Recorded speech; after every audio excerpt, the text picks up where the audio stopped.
Oui, merci bien.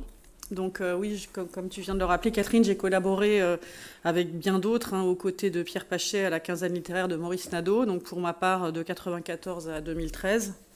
Puis j'ai assumé à ses côtés, avec Jean Lacoste, la direction éditoriale à 3 de la nouvelle quinzaine littéraire après la mort de Maurice Nadeau. Et enfin, j'ai créé avec eux et un certain nombre d'anciens collaborateurs de la quinzaine le journal en ligne En attendant Nadeau fin 2015. Et je me rendais chez Pierre Pachet pour la réunion de la maquette du journal que nous faisions dans son appartement un jeudi sur deux, le matin de sa mort.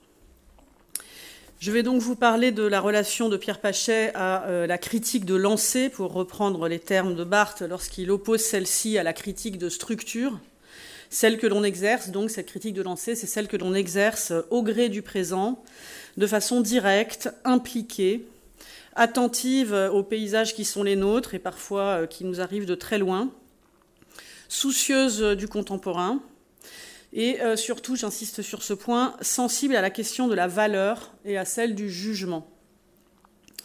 Cette pratique est souvent opposée à la critique universitaire et certains chercheurs la méprisent pour sa dépendance à l'opinion. Et donc, comme Pierre Pachet a pratiqué les deux, je voudrais insister sur cette différence, tout en laissant de côté le mépris. Car il me semble que Pierre Pachet n'avait pas cette peur de l'opinion, qu'il tenait par certains moyens à la défendre, sans pour autant la placer du côté de l'idée toute faite, ou de ces blocs de pensée dont parlait Martine Lebovici à l'instant, de l'idée toute faite ou de l'idée reçue. L'opinion, me semble-t-il, selon lui, n'est pas l'équivalent de la doxa, ni non plus de la croyance ou du mythe. Elle est, je la caractériserais comme ça, c'est comme ça que je l'imagine, l'idée qu'il s'en faisait. Donc l'idée que l'on se forme de quelque chose avec son savoir, son histoire, sa curiosité, ses émotions et son goût. Tous termes qui font partie de son lexique, en particulier curiosité, émotion et goût, qui sont des termes qu'on retrouve souvent, y compris dans son enseignement. Donc je dirais aussi que l'opinion ou la critique d'opinion est ce qui se communique, se partage, plus que ce qui se transmet. Dans cette mesure, elle n'est jamais tout à fait du côté du savoir, même s'il peut aussi, bien sûr, y avoir des savoirs partagés, mais se situe, je dirais, entre la posture et la pensée en acte, avant que celle-ci, avant que cette pensée ne se stabilise par la méthode ou par une forme stable, donc. Et c'est en ce sens qu'elle peut être dite politique, même si moi, ma manière d'aborder le politique est moins directe que celle des précédents intervenants. Si la critique du présent tient sa force d'être sans méthode, d'être modeste, directe, émotive, éventuellement erronée, elle n'est pourtant pas sans traits ni sans gestes. Et ce sont ces traits et ces gestes, tels que j'ai pu les observer dans notre fonctionnement collectif, ou en relisant aussi un certain nombre de ces articles grâce au site, que je voudrais relever et analyser brièvement à travers des exemples. Donc ces gestes de la critique d'opinion, tels que j'essaie de la fonder, donc sans les a priori négatifs qui frappent habituellement le terme, mais en cherchant néanmoins bien à la distinguer d'une critique savante, ont la particularité de n'être pas soumis au principe de non-contradiction. Ensemble, ils définissent une posture en mouvement qui peut aller d'un bord à l'autre de l'engagement ou de la valeur, sans que l'opposition puisse passer pour de la contradiction ou même du paradoxe.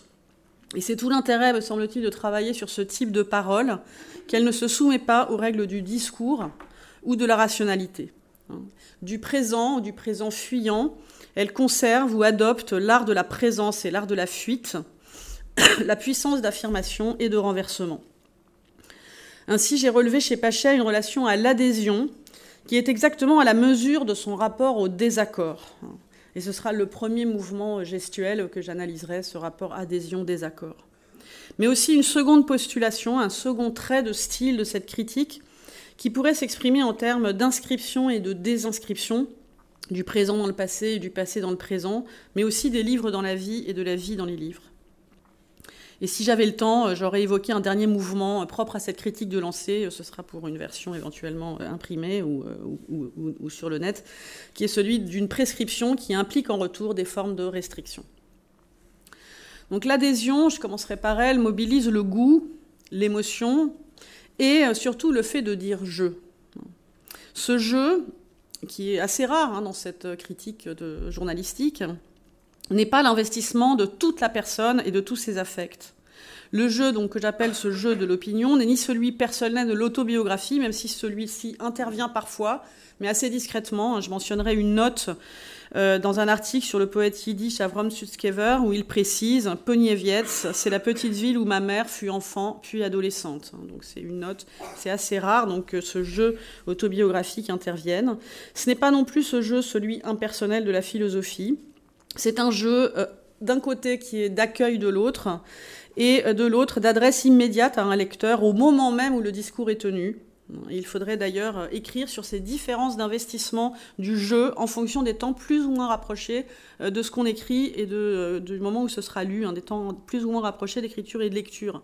Et avec les journaux, le délai est si court, 15 jours maximum, que l'autre est dans la conversation. C'est une sorte d'art de la conversation.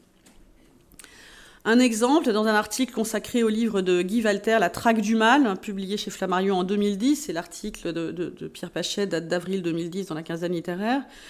Ce que j'ai trouvé, écrit-il, de très suggestif dans le livre, en dehors de ses précisions, c'est l'éclairage qu'il apporte sur un secteur florissant de la production contemporaine, celle de best-sellers liés aux suites possibles du nazisme, épisode horrible et horriblement sexy de notre histoire. Pachet inscrit ainsi de façon provocante dans le compte-rendu le débat sur l'investissement de la Shoah par la fiction, et il le fait en s'adressant personnellement au lecteur, en le forçant à engager son jeu à son tour. Un autre exemple, tout aussi suggestif à propos du livre de la fille de Max Frisch, ce que j'ai aimé dans ce livre, cette formule revient régulièrement, tient sans doute à ce qui y apparaît de la personnalité de son auteur. Là, le jeu intervient pour dire comment il a rencontré un autre grâce à la lecture et fonctionne aussi comme une invitation auprès d'un autre lecteur. Un autre trait de l'adhésion exprimé dans les comités, puis dans les journaux, apparaît dans les choix, bien entendu. Les auteurs préférés, les sujets à soi. Ainsi, en vrac, les écrivains chinois, les auteurs latins, Platon, Claude Lefort, Naipaul, l'histoire des ghettos et de l'extermination des Juifs, surtout lorsqu'elle se penche sur des vies précises, concrètes, des vies brisées. Même s'il disait parfois qu'il en avait assez d'écrire sur ces sujets, que c'était trop douloureux, il s'en sentait le devoir et la responsabilité. Comme lorsqu'il chronique « Paysage de la métropole de la mort » d'Otto Kuhlka, en 2013, où il se dit sidéré par ce dont est capable de rendre compte un livre de souvenirs, à savoir de la découverte, même à Auschwitz, de la beauté du ciel. Ou lorsqu'il évoque le mur de Lisa Pomenka d'Otto Kraus, que Catherine a postfacé, ou encore rendant compte des souvenirs d'Avram Sutzkever, que j'ai déjà mentionné, et où il se demande comment, dans le ghetto de Wilno, des enseignants surent se dévouer pour éduquer aux matières profanes, religieuses et même artistiques des enfants qui ne devaient pas survivre. Je cite la fin. La force de cet engagement aux côtés de certains livres ou de certains auteurs n'est adhésion véritable que si elle s'accompagne de l'expression vive, parfois brutale, de certains désaccords. J'ai fait l'expérience de cette brutalité, parfois dans le travail en commun. Dans son hommage à Maurice Nadeau, qu'a déjà évoqué Jean Birnbaum, Pierre Pachet écrit que l'autorité de celui-ci, dont il fait un patron, lui vient de ses refus, de la mouvance anti-stalinienne où il avait milité, qui laissait aussi du coup beaucoup de place à la liberté des autres. Ce qui est intéressant, c'est que Pachet, au bout d'un certain moment, refusa assez violemment le trotskisme de Nadeau, malgré la fantaisie des itinéraires que le mouvement avait su accueillir. Et je dirais qu'il fut un des rares très proches de Nadeau à être à ce point, au bout d'un certain temps, hostile à son trotskisme. Et que, inversement, Nadeau, à Pachet seul, accorda sa confiance absolue, malgré cette antipathie de plus en plus marquée. De la même façon, Pachet se dit proche de Claude Lefort, entre autres pour son aptitude à la colère. Je cite, « Non la colère comme approbation donnée à ses propres humeurs », c'est Pachet qui parle, mais la colère comme rupture qui peut rendre libre de voir et de penser, rompre avec les idéologies, les sectes, les doctrines, les fausses autorités, avec une opinion qu'on a soi-même soutenue par faiblesse ou par précipitation. Dans la critique d'opinion, qui implique l'expression d'une émotion, l'empathie implique le mouvement contraire d'antipathie, qui est une façon aussi de pouvoir se mettre à distance dans sa propre relation aux opinions ou à ses propres opinions précisément. Colère de Pachet, donc, quand il évoque Mao et le maoïsme français. Colère de Pachet lorsqu'il évoque le stalinisme et le stalinisme français. La colère est l'expression directe du politique dans la critique d'opinion. Un exemple à l'occasion du compte-rendu de la réécriture de la République de Platon par Alain Badiou. Après avoir dit son admiration pour le geste anachronique, créatif et appropriatif du philosophe, Pachet exprime sa consternation, c'est son terme, pour ses idées politiques, qui vont quand même jusqu'à une réhabilitation de la rééducation.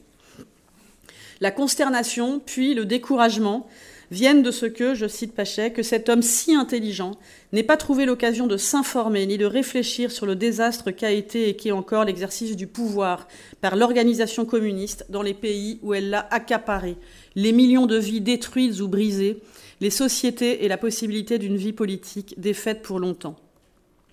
L'expression du jugement est frontale et peu de critiques aujourd'hui savent le faire aussi nettement parce qu'elle est appuyée à la fois sur un savoir, une pensée de l'histoire, un engagement politique et une émotion que cette critique immédiate peut encore accueillir.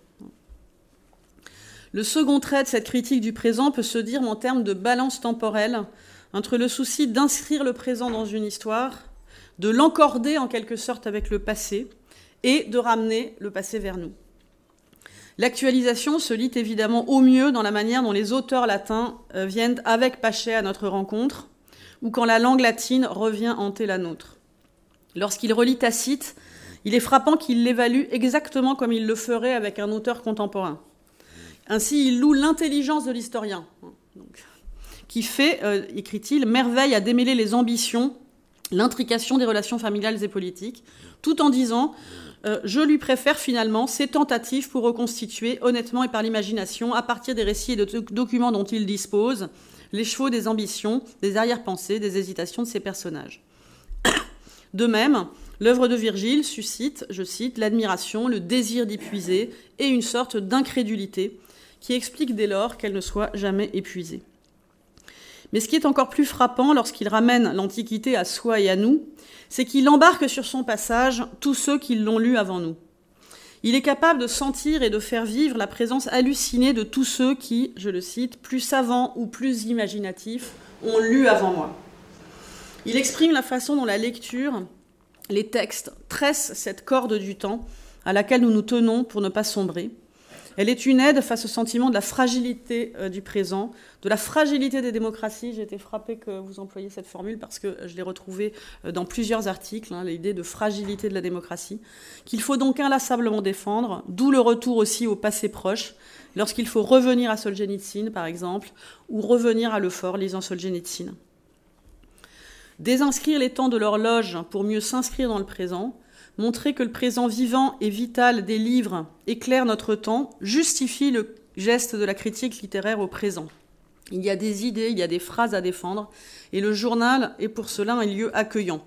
Lorsqu'il se sentit la responsabilité de reprendre la quinzaine littéraire après la mort de Nadeau, Pachet a voulu étendre sa fonction hospitalière en accueillant des inédits. C'est ainsi qu'il a publié dans la nouvelle quinzaine littéraire les souvenirs inédits de Claude Lefort, issus d'enregistrements d'entretiens qu'il avait menés avec lui, mais aussi ouvrir le journal en collaborant avec des journaux étrangers, en traduisant des textes. Mais la réflexion temporelle permise par ce type d'engagement critique tient aussi au sentiment de décalage que l'on se sent avec le présent. Au lieu de l'ignorer, il est justement ce qu'il faut affronter en s'intéressant à ce qui est signe du temps. Et par là, il faut entendre non ce qui est à la mode, mais ce qu'il repère comme l'affleurement des affects à la surface de l'aujourd'hui. Le dernier engagement qu'il prit dans ce sens a été en faveur de Virginie Despentes, qu'il a délicatement loué dans un compte-rendu qui portait le titre « Le monde d'aujourd'hui ». La force de présent de ces deux livres, il s'agit des 2 premiers tomes de Vernon Subutex, se mesure au décalage qu'ils lui font sentir avec son temps, avec son corps, avec sa condition. Je le cite. « En lisant ces 2 volumes, en les avalant avec plaisir, on se sent différent d'eux, de ce disquaire retraité, de l'ex-actrice porno, des petits dealers, de l'ex-prolo qui ne peut s'empêcher de frapper ses copines, de ceux qui achètent un billet de loto.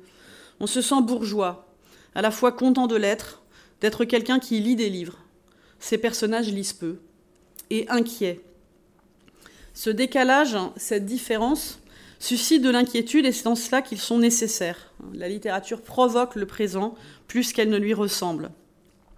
Et la force d'expression que Pierre Pachet reconnaît à ces livres, c'est la force de concentration, de cohérence dans la restitution des lieux communs, l'ajustement précis d'une surface sans profondeur qui est à la fois la présence du présent et ce qui, de lui, se dérobe, rendant évidemment limité et dès lors forcément humble, non pérenne, la critique littéraire du présent au présent. Pour conclure, je dirais que ce qui me touche ou ce qui m'intéresse dans la façon dont Pierre Pachef fait de la critique littéraire au présent, c'est que l'engagement n'y est pas un discours, mais l'engagement d'un corps.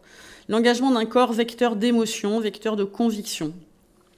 Prompt à repérer les affirmations péremptoires chez les autres, il veut moins énoncer une vérité ou constituer un savoir que faire remonter dans la mémoire. Je pense que c'est une des activités principales de cette critique, faire remonter dans la mémoire et défendre. Cette critique du partage est portée par un sujet, mais un sujet que je qualifierais de communautaire, capable d'assumer des opinions et de rendre plus vivable le présent vivant.